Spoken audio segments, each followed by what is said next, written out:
Me llamo María Oria de Rueda Puche, tengo 28 años, pertenezco a la falla Ramón y Cajal y en la actualidad trabajo como monitora de comedor en el Cole de la Encarnación y he estudiado Magisterio de Educación Infantil.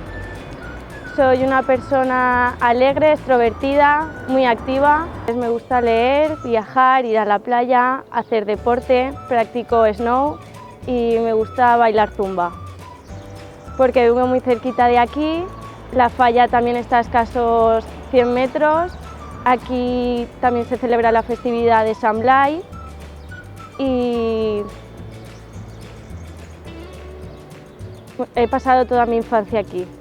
Pues tienen la oportunidad de representar a Torrent, igual que la Fallera Mayor, y pienso que tienen que estar muy unidas ya que van a compartir muchos momentos y sentimientos. Está valorada ya que como fallera pues, veo una figura muy importante y todas las niñas de pequeñas piensan en ser fallera mayor y además como ha ido saliendo a hacer actos y actividades fuera, pues se ha ido dando a conocer. Pues tiene que ser una persona sencilla, simpática, con un saber estar, que ame las fallas y el pueblo de Torrent.